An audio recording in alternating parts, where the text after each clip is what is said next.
Hi friends, welcome back to my studio. If you're new here, I'm Katie, and today we're talking fountain pens. So my friend Karina from Karina Loves to Plan and I decided to do this video together. She is actually the person who got me into fountain pens. I was watching her planning videos and started realizing that I was like paying more attention to the pens, that they like couldn't take my eyes off them, and down the rabbit hole I went. And she and I have since become friends. We talk fountain pens a lot, and so we thought it would be fun to do like kind of a year-end review of our fountain pens, but kind of with some kind of specific questions, just to like, I don't know, be a little silly, but also to talk about them in a way that's easier than like picking one favorite or whatever. So we got some kind of silly questions here. I've been thinking of them as kind of like senior superlatives kinds of things, 2022 superlatives for my fountain pen collection. So let's get into it. Maybe let's work our way into some of the weirder ones. So a question that Karina asked was what favorite shimmer inks are. And I honestly only just got into shimmer inks like this month, December. So I don't have a lot to work off of, but I am loving this Ferris Wheel Press Adventurine. It's like a gray that has some blue shading and rose gold shimmer. It's like really complex and really gorgeous, but like not too much. I have some other shimmer inks that are a little too much. So that's my favorite. She also has to ask favorite shading inks. And I love shading. And so let's see, one of my very favorites is this Sailor Manyo Yamabuki, which is a yellow that shades orange. I really love that one. And then right nearby, let's find it, is Sailor Ink Studio 471. Let's find the swatch. It's in the reds. Okay, this doesn't actually really show it off as well as it could, but it's like a coral color. You can kind of see it here, but then it shades really beautifully. So if you're looking for, those are both very summery, but those are two of my absolute favorites. Honorable mentions to things like Sailor Ink Studio 224 if you're looking for like some blues and purples, and to a lot of them, these are Sailor Ink Studio because they make a lot of these. Where is it here? 280, which is a like mossy green that shades purplish pink. So really fun. Love shading inks. So she also asks what pen model or brand that surprised us. I'm trying to like not pick the same thing for multiple categories, just so that it gives us the opportunity to talk about lots of different things. So let's see, surprises. I'll choose this Pilot Profonti. I bought this one really early, and there's like a collection video where I'm much earlier in my fountain pen process, and I didn't really like the grip section and was thinking of getting rid of it. And I have since really fallen in love with this pen. It's quite a cheap pen. It's the upgrade of the Platinum Preppy, so you could get a Preppy for like $4.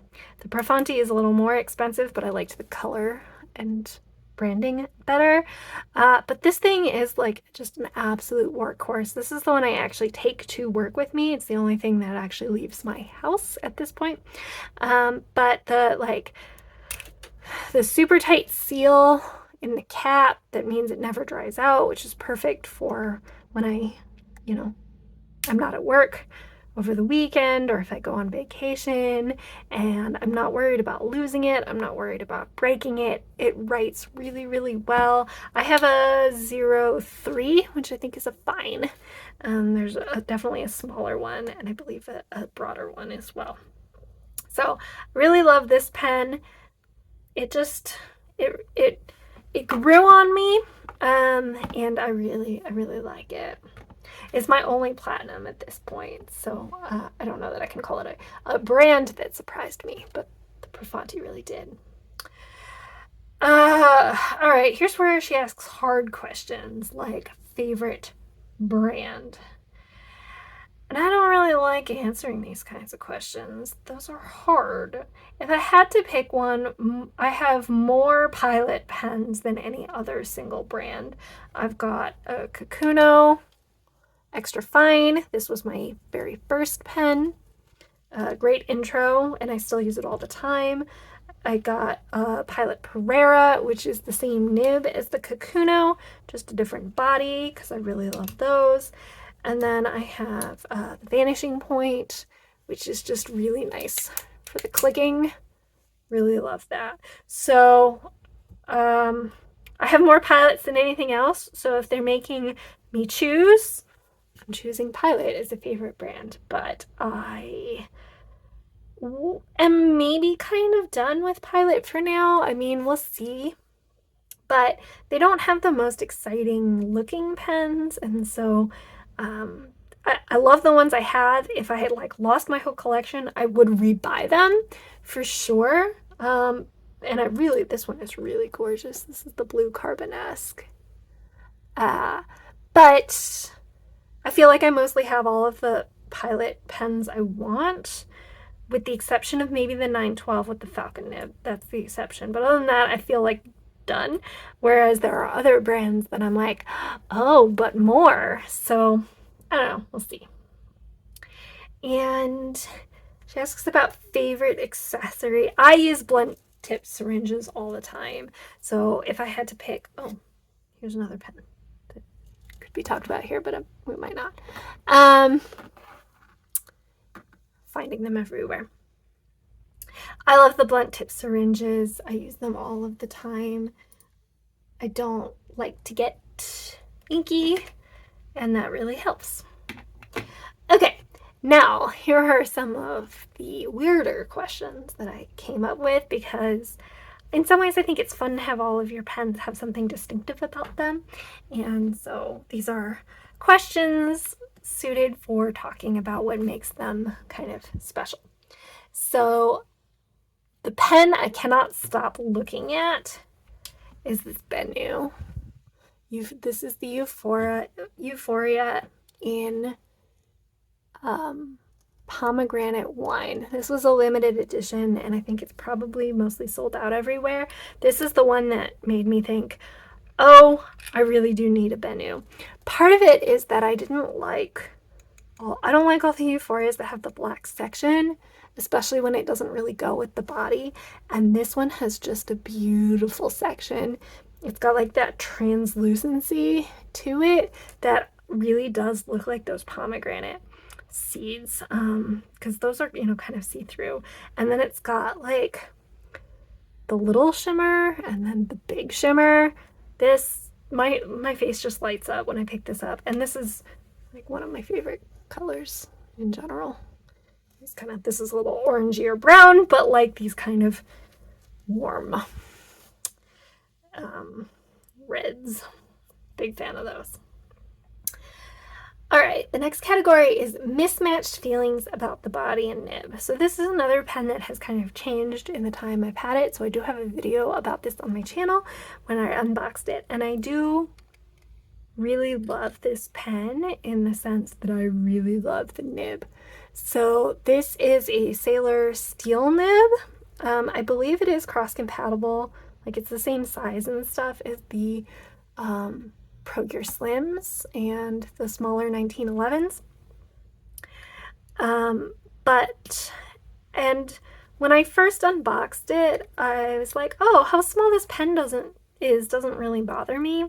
And it doesn't for like really short writing sessions. I never write really long writing sessions, but even semi-long ones, I start to find that it's a little too narrow here. And also there's not a huge, I tend to be someone who grabs really like at the very front of the section, and there's like not quite enough of a like flare or section. There's just, I constantly getting ink on me because I've like run my finger up against here, which like is fine, but it's not the end of the world. But it's not my favorite. It is a beautiful pen from like an aesthetic perspective. There's like that beautiful silver and dark blue glitter, and so it's not that I dislike the pen body, it's just I wish it were like 25% bigger. I would find it to be more comfortable, even just thicker. It doesn't really need to be longer or heavier, but I love the nib. I wanted to try the Sailor Feedback, and I didn't want to start with a gold nib pen. And honestly, I don't really feel a lot of drive to get a gold nib Sailor because I really like this particular nib, but it's possible that I will rehome the nib into a different body. We'll see. It is really, well, but on the other hand, it's only like a $30 pen, and I could consider taking this to work and stuff. And I really, really love the nib. It's a fantastic writing experience. Okay, my favorite ink that I didn't choose. These are inks that came from either random samples or swaps or that kind of thing, one you didn't like pick out yourself. And for me, I got a random sample of Colorverse Gravity Wave. And I don't really think of myself as like a greenish teal kind of person in general. It's coming out on camera a lot less green than it is in real life, but it writes so beautifully from this Platinum Perfonti, and it was just, the pen is definitely a little greener in real life, but in particularly on camera, the ink is significantly greener. And it's just like a wonderful combination. And I didn't pick it, but I do love it. My favorite stock nib. Okay, I was trying to alternate, but it's the Sailor. We've already talked about that one. I love it. My favorite specialty nib. And I left that open for if it's like pre-ground or ground custom, totally for you. And I have two that are custom ground for me, and I love them both, and I don't know how I'm gonna choose. If I have to choose, I'm going to pick this one. This is a Yovo number 6. It was ground by All in the Nib. It's a medium cursive italic, and it was also ground with a slight oblique to match my handwriting, and it's nice and crisp. So I don't usually do huge writing segments, so I don't need it to be super cursive-y or whatever, but I do like some crisp italic, and here's some writing samples. Really love that. That's from All in the Nib. Really beautiful. So we'll pick that one as my favorite, but it's really hard to choose because this one, so we'll do an honorable mention, is from Pen Realm. This is a needlepoint on the forward, which I honestly never use, so maybe I didn't need the needlepoint, and a medium Architect in reverse. And I really love the Architect. Let me find a writing sample of that. So here's a writing sample of that. It's just a really dramatic change to my handwriting, which I really enjoy. It really changes the quality of my print, which I enjoy a lot. So those are my two favorites. They're also my only two, but they're very carefully chosen. Just so that we can talk about the pens they're in. This is from Hinze Pen. This is a purple ribbon. If there's a model name, I don't know it. I bought it on their Black Friday sale. And I really love this nib with this pen because the cursive italic kind of is ribbony, which goes with the pen. And I like that. And I find this to be an extremely comfortable pen to write with. It's got a nice section, and there's enough of a flare that I don't go flying off the edge like I do with the Sailor. We'll talk about this pen in a moment. Oh, we'll talk about it right now. So, pen I was most impatient to receive. That's this one. I did a whole video on this one. This is my custom-made pen by not All in the Nib, Just Turnings. I give you the full description of the inspiration and whatever in the other, but I love the white and the green, and I spent forever picking a blank for this, and then Just Turnings is in Australia, and it took forever to come. His wait list isn't very long. This is also super comfortable to write with. I don't go sliding off the front, which I appreciate. And it's pens like these that make it obvious how small the Sailor is, because I've gotten used to these custom pens. So I checked the tracking for this just all of the time. I was so impatient. It was a birthday present to myself, and I had a lot of trouble being patient. All right, next is the pen I tried to fight and gave in and bought anyway. Again, a repeat here, but for me, that is this Benu, the Armenian pomegranate wine. I originally saw this and really loved it. It was the first Benu pen that I thought, oh yeah, maybe I want one of those. Before that, I'd seen them and thought, that's kind of a little much. This was the first one where I was like, yeah, that's a me kind of pen. But I wasn't ready to buy a Benu. They were a little expensive for how uncertain I felt, and then they started to become scarce, and I started to be more convinced that I wanted a Benu of some kind. Goulet was releasing a couple exclusives that I was thinking about buying, and then I realized that I was actually comparing them to this pen here, and I was like, well, if I'm comparing everything to this pen, I should buy this pen. But of course, it was limited, and at that point, most of them had sold out everywhere. I was able to find it from Lemur Ink, and I'm so thrilled. But this is the one I tried really hard to fight. I put it off for weeks, and I almost wasn't able to get one. And then I gave in and bought it, and I'm so glad I did. All right, the last category is the pen that most informed future purchases. For that, I'm going to talk about pen number 2 in my lineup. I mean, obviously, I got the Pilot Kakuno first, and in some ways that most informed all of my others because it was the first one.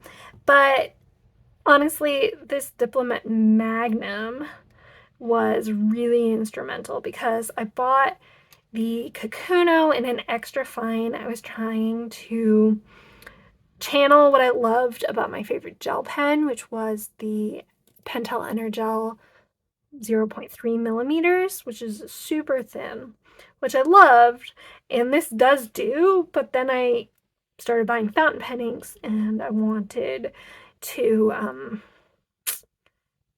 show those off a little more. So my second fountain pen I bought, I wanted to be like distinctly different from the extra fine Kakuno, which is, you know, a Japanese extra fine, and so I went with a Western medium on this. So this is the Diplomat Magnum. It's got a bit of a bouncy nib, which I do like. I'm not sure that too many of my others have that. A little bit.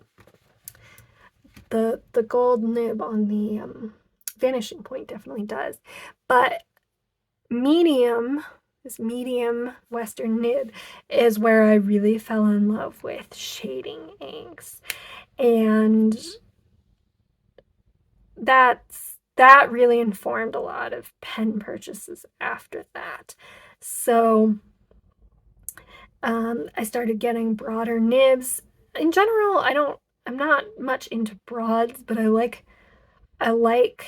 a wetter fine, Japanese fine, or a like specialty ground medium. Those are kind of my happy place. Although I'm hoping to get some specialty grind fines as well. But this one really opened my eyes to the beauty of shading inks because it puts down a nice line and you can really see those. So thank you, Diplomat Magnum, for your efforts on that. They are much appreciated. All right, I think those are all of the categories, but we've talked about almost all of my pens, and now I feel bad about the ones I've left out. So let's just touch base on those really quickly, and I can tell you why they're part of my collection and what I love or don't love about them. So I didn't talk about the Prera a ton, but I love that it's got the Japanese. I actually nib swapped it. It's now got the extra fine in it. That's a nib I always have inked up because my 5-year journal is not particularly fountain pen friendly paper, and so I can write in the extra fine with that. And it's just nicer looking than the Kakuno. It's got a nice aesthetic to it. These we've all talked about. This one is the Narwhal. Nautilus and like Grand Bohème or something. I've nib swapped this one, although I love the nib it came with too. I bought this used from someone who likes to grind his own italic nibs. I love that nib. It's a double broad that writes like pretty sharp italic. It's wonderful, but I have found that I mostly like that nib for like headings, and I didn't need all the volume that a piston filler can fill with, and so I just wasn't using this pen enough, and I was actually considering selling it. And then my Secret Santa sent me in rose gold, which was perfect, a Jowo Omniflex nib. And I've heard some people who don't like the Omniflex nib, but I really do. It's true that it doesn't flex particularly widely, but if you write small like I do, you can get some nice flex out of it. Let me find a sample for you. Oh, here's the same. So here, for example, is some flex writing with that. So if you have a really light hand, you can get some super thin upstrokes, and then you can get some wider downstrokes, but it's more appropriate for if you write small. If you write big, you're not going to get the flex you want. But I really like the Jowo on the flex, and I particularly like it on this pen. This pen does smell like rubber, which isn't my favorite, and it's fairly heavy. But now that I've nib swapped it, this is a good combo for me, and that double broad is actually in a dip pen at the moment, so that I can still use it because it's a dream to write with. It's just that I don't need like a whole cartridge filled with it, and I definitely don't need a whole piston filled with it. This is my fountain pen revolution. This is the Himalaya V2. It's got an Ultra Flex number 6 nib on it. This is a steel one. This is a very flexing nib, and that is a lot of fun. Here's a writing sample for you. But no pen in my collection has also given me as much frustration as this pen. It has a tendency to leak. It is very picky on wet ink. If the ink is too dry, it's very prone to railroading, and then also like blurting. If it's too wet, then you don't get good light. I mean, part of that is the realities of flex, but it's frustrating. I haven't been able to quit it quite yet, although I am considering getting the Pilot 912 FA. It is fairly inexpensive. I'm glad I've had it in my collection.